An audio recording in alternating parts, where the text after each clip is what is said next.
Hey, Devoiders, it's Derrick here. I'm currently editing this. There seems to have been a problem with my audio in this episode. Um, I'm uploading it as is only because the interview I had with Emily was so good that I really want you guys to hear all of it. Emily's audio is perfectly fine. It's just mine is staticky at points. So I wanted to apologize that before the episode got started, but let's get right into the interview. Hello, everyone, and welcome to episode 40 of the Specifically Devoid podcast. And we're here with another episode of A Talk With, a show where I talk to some cool people about the rad shit that they do. Today, I've got a good friend and an excellent singer, wonderful voice teacher. I've got my friend Emily today. Emily, how are you? I'm doing good. How are you? I'm doing fantastic. I'm so glad to have you on. Me and Micah both, we went to college for music, but I feel like we have not really talked about music much in the podcast. So this is a very exciting opportunity. Yeah, that's so awesome. So first question, we're getting into the meat right away. Okay. What are your thoughts about Sunny D? Sunny D? Yeah. It's like if orange juice had like a really pretty sister. You know what I mean? I know exactly what you mean. That's the most I think that's the most interesting description of Sunny D we've gotten on this podcast so far. That's so funny. It's just better. It's just better. That is my favorite answer so far as well. That puts us at 4-2 for pro and against Sunny D. Really? Oh my gosh. So I'm keeping a running counter because me and Micah had this argument about Sunny D. I thought it was good. He thought it was trash. So I'm trying to prove him wrong. And so far, I'm doing a pretty good job, I'd say. Yeah, I'd say so. Wow. Oh my gosh. All right. So actual questions now that aren't Sunny D related. So how long have you been singing for?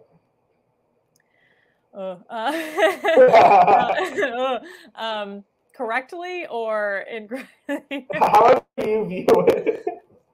I was singing since I was like a baby. I would just make noises. I would just be like, blah, blah, blah. Like I guess that's what my parents told me.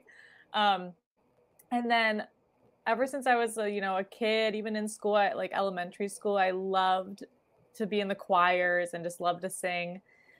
And then I just kept singing all throughout middle school and high school, very, very incorrectly, lots of issues. But, and then I just decided, at first I wanted to mainly do piano. I was really like, I want to do piano for the rest of my life. I want to be a famous pianist. That was when I was like 10, 11. And then I realized I was like, no, I really want to work my voice. And it's really interesting kind of how our voice works. So then I was like, let's go to college for it. Let's pursue it, I guess. Have you ever noticed things you've learned in your piano training sort of seeping their way into your vocal training at all?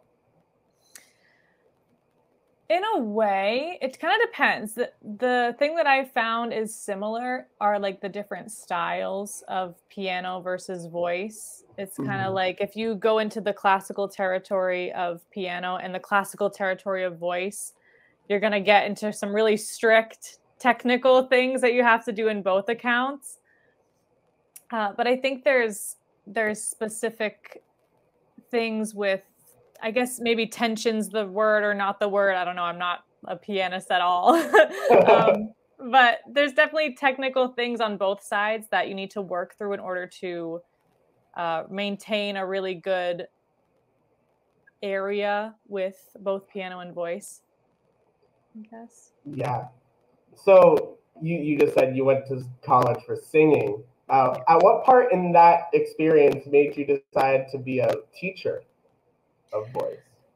So throughout college, I really loved performing. I wanted to perform. That was like the main thing. And once I started to music direct here and there, certain, musicals and everything, I realized working one-on-one with the soloists that I really liked helping other people with their, vocal tension or issues that they have.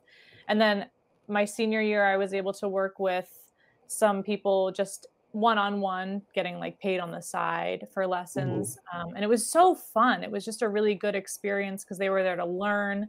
And, I got to kind of learn with them with how their voice works because everyone's different. Everyone has different things going on with their voice, and it's really cool. And I think, honestly, after like the pandemic, I was going to actually go to Disney and work there and then possibly perform, but that didn't get to happen.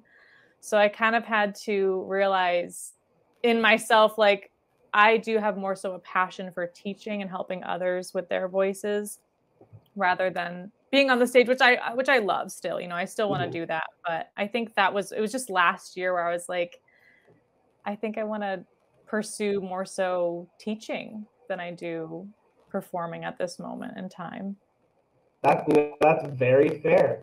While we're on the topic of performing, though, I know that you have at least been in one musical that I've seen. But what is your experience with being in musicals and performing in that manner? It can be very stressful, depending on who the director is and who you're working with. A lot goes into it, a lot more than we think. Because you have the lighting and you have the sound and you have the, you got to work with the set and the costumes, everything goes into it. So much work goes into it for a few nights, you know what I mean? Especially in college or community theater. So it's pretty stressful depending, but it's really fun to get to work with a group of people, just a bunch of different personalities coming together and singing together. Creating that sound together and feeding off of each other's energy on stage is so cool. It's just such a really cool experience to me. Oh yeah, absolutely. Now, what would you say out of all the shows that you've worked on, whether it's acting or music directing, what would you say your favorite musical to work on has been? Oh my gosh. I'm looking at my wall of the ones that I've done or been in. I'm I don't know. They all had their pros and their cons, honestly. I really enjoyed working on and music directing I Love You, You're Perfect Now Change. That was a really fun one. We didn't get too much with a set or anything like that, but just the vocals coming together was a really awesome experience because everyone blended so nicely. I think that one was one of my favorites. Is there an experience that you've had working on a musical that has been a bigger challenge than maybe you expected it at first to be? I think I was in Edges, a song cycle my senior year of college. That one was pretty difficult because of the way that the music was, because it's a very complicated show with harmonically. Once you get into it, it's super complicated and you don't realize. And I think even just our music director also played the show for us. And so I can't even imagine being in her shoes, having to learn all that music on piano and also teach us the harmonies and make sure that we know them. So it was a process. It was really, really difficult, but it came together. We got to trust the process in theater. It always comes together. Do you think there's because I've noticed this in times I've performed, does it ever feel as soon as opening night starts that every worry just goes away? Yes. At that point, you're I'm done. And whatever happens, happens. We made it this far. Right. That opening night feeling is always you always get nervous right until the show starts. Oh gosh, yeah. The anticipation. And then you realize people are there to see you. It's okay, we got this. We can do it. Would you say that's usually where you are the most anxious, in the process of performance, is that hour or two right before opening? Absolutely. Yeah. For me, it's I don't feel nervous. Say I have a night show, right? The day of, I don't feel very nervous at all. And then like you said, an hour or 10 minutes before, I'm I can't do this. I'm not going to do this. It's extremely nerve wracking. Do you ever get chances to perform anymore now that you're sort of teaching more often? it's hard with the pandemic for sure. That's why I kind of like to just perform in my room a lot of the time. Like I can film in my room, like that's my performance, you know. I haven't been asked to perform in a choir for next year, which is cool. So there are definitely opportunities out there. It's just kind of finding our way and seeing how it's possible with, you know, COVID still being pretty prevalent. Yeah, you might not get many chances to perform maybe out in public, but I do know that you have a wonderful YouTube channel up on youtube.com where you have everything from makeup tutorials to musical theater covers. But part of that too is that you have a lot of vocal tips on there. Now, what's sort of the similarities between teaching those lessons and being more personable and making those YouTube videos that are supposed to be more general? Yeah, so you kind of like, you know, answer the question basically. It's like when I'm in person, or not in person, it's online, but when I'm one-to-one with someone, I can actually tackle exactly what's going on in their voice. Like, you know, say this is specific to you. I can make them a vocal track that's like a warm-up track that's for their voice so that they can find an easier way to sing. Versus if you're doing general, it's honestly harder to do generalized videos for sure, because you have to tackle a broad spectrum versus just, you know, you can just do one person. This is like everyone. So you have to take into account anyone's issues that they may have, why it may or may not work for someone that's watching, what they can do instead. So it is a lot more difficult to do more generalized videos. Yeah, what sort of led you to starting this YouTube channel and making these videos? I honestly, I really wanted an outlet for content in general. I really like to edit. I have a lot of fun with editing and like kind of just being silly with vlogs and stuff like that. Just to kind of, it gets out my like, you know, creativity in that way. But I also wanted to, you know, allow myself to once again have a performance outlet where I didn't have to, you know, seek opportunities all the time because there aren't many right now. And I could just put out what I wanted when I wanted, for example. Yeah, so do you have like a process for choosing songs to do covers of, or is it just sort of, I don't know, what is your process if there is any? The process is so it's kind of, sometimes it's ridiculous. Sometimes I will sing a full song and then hate it, and then change the song and then sing a full song, then hate it. And then I'll sing a minute of a song, be like, this doesn't sound good. A lot of it is just like, I hate this, I hate this, I hate this. And then eventually I'm like, okay, I can work with this song and figure it out. It also depends on if I am feeling more like I want to sing like more pop or musical theater that day. A lot of it's musical theater mainly. But the process is can be pretty stressful because I make it stressful for no reason. I could pick songs out ahead of time, but I'm like, I just don't know what my voice is going to do that day. Right. Do you ever find yourself like coaching your own videos when you're going back editing and being like, I could have done this better, I could have? 100%. You know what I do too is I will take out like a word that I hated that sounded really bad, and I'll just record that one word and like splice it together. Interesting. Is that easy to do with the piano audio, or? It sometimes it's easier than other times because other times I'll just have to do the whole phrase instead of just one word. And the way that you can do it, I use Garageband, so I can just record it and then start here and then stop when I want it to. Sometimes I'll have to make a new track and then drag it up, for example. Gotcha. Yeah. So, what would you say is a big misconception that a lot of people have about singing? That it's easy. That it's easy? Yeah. Singing is so far from easy. It's unreal. You know, I mean, playing any instrument is hard, you know? Right. The thing is with singing, though, is that our instrument is in here. It's not out here. We can't adjust the humidity to make sure that our instrument works well. We can't tune it. We can't actually physically see it or fix it if it breaks. It's all in here. We can't see it at all. So we have to kind of work with what we have. And our voice changes, too, depending on how much sleep we get or how much we eat, how much we drink, the humidity, the weather. So our voice is different every day, and it's very, very difficult. Yeah, I'd agree. And to add on to that, as someone who's still going through college as a voice major, Yeah. if you go to college for, say, let's say saxophone, not to rag on any saxophone players, shout out to my friend Aiden, he's great. Yeah. Aiden. But if you go to college for saxophone and you're memorizing your repertoire, you don't need to memorize French or German or Italian.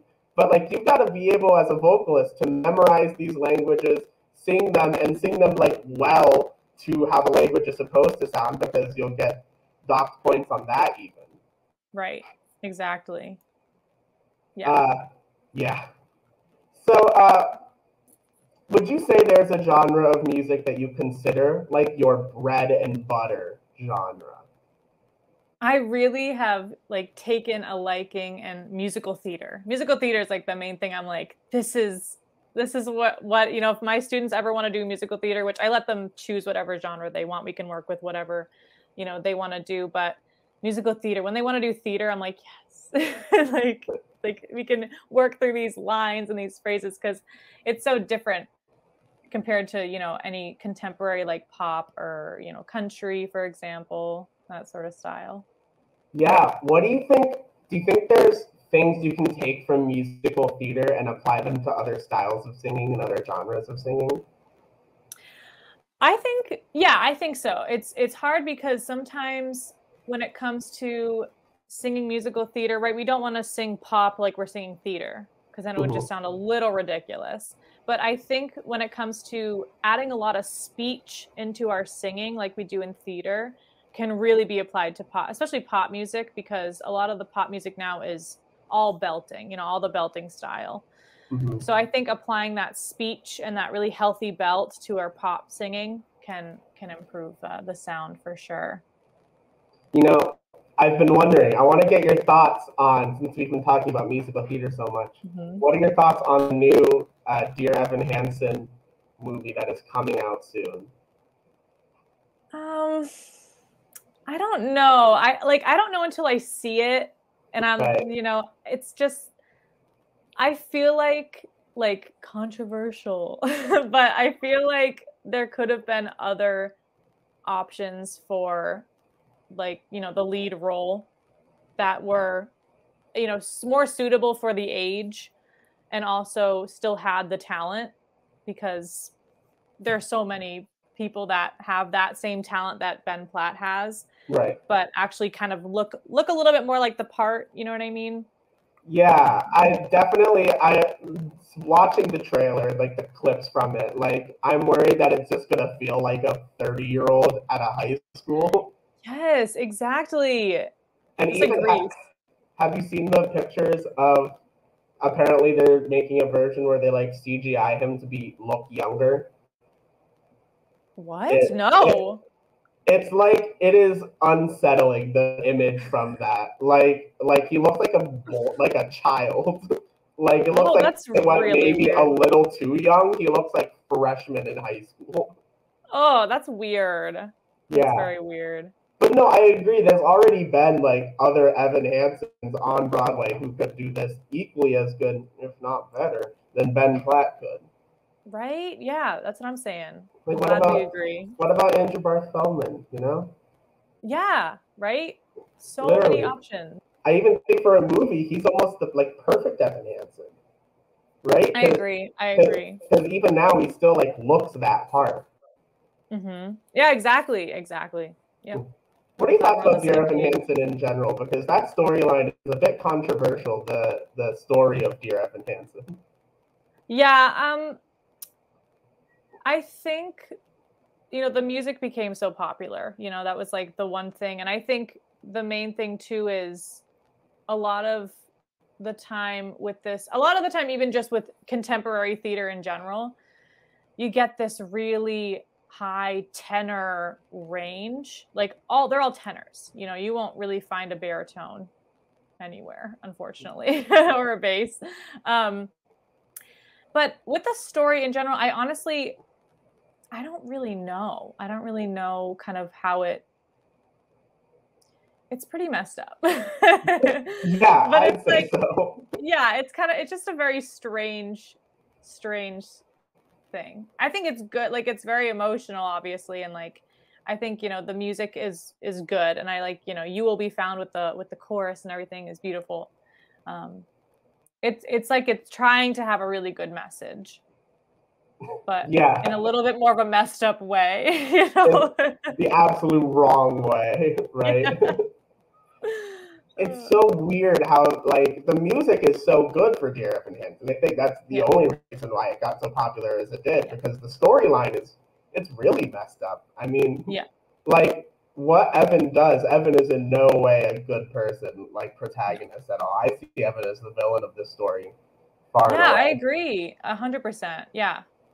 It's just it is crazy. It's crazy, and now they're making a movie of it, and I think people are finally going to like realize the story of Dear Evan Hansen and be like, "Oh, yikes!" In the movie, I think so too. I hope so, unless they like took out all those parts. It wouldn't even be the same story. No, well, I mean that was how the Cinderella was. Have you seen that yet? The new Cinderella. I refuse. I feel like I you would lose it. There's so many bad vocal moments in it. I've seen clips and I'm like, should I even like subject myself to this? Like, I don't know what to do. It seems like it would be a great like entire YouTube video of just you analyzing the new Cinderella movie. Honestly, thank you for the content. I might do that. That's the only way I'd be able to watch it. Speaking of your content, though, are there any pieces or videos you might be working on that maybe we get a hint of what's coming next? Yeah, I've been wanting to put together talking about the soft palette because a lot of people don't really know too much about where it is or kind of what it does with, you know, your vocals. And I wanted to start possibly putting out some vocal warm-ups that are, you know, see, the thing is too with vocal warm-ups, it's hard to generalize it, you know. Mm-hmm. But I think putting in vocal warm-ups with like an explanation as to why this helps your voice could be a little bit helpful. But we'll see. Some things, but we'll see. Exciting things seem to be on the horizon. Well, Emily, I have one more question to ask you, and this is a question we only ask some of our guests on a talk with because it can be a touchy subject, but I think we have a jovial enough of a mood. Do you think OJ did it? Yeah, of course I do. What? Do you think OJ did it? I think he did it. I think it's clear. I mean, he wrote a book that's called like "If I Did It." Like at that point, it's like, come on. He did it. It's just admit. He did it. I agree. He definitely did it. Yeah. All right, Emily, is there anything you'd like to plug before we end this interview? Oh gosh, I don't know. I have an Instagram. It's elstratton_vocal coaching, and then my website's elstrattonvocalcoaching.com. I guess that's really it. Alrighty, well, from all of us here, specifically Devoid, I've been me, you've been you. We'll see you next week where James and I are going to be talking about a wrestling show. I don't know where we'll be at this point. Ooh, cool. Bye. Thank you for having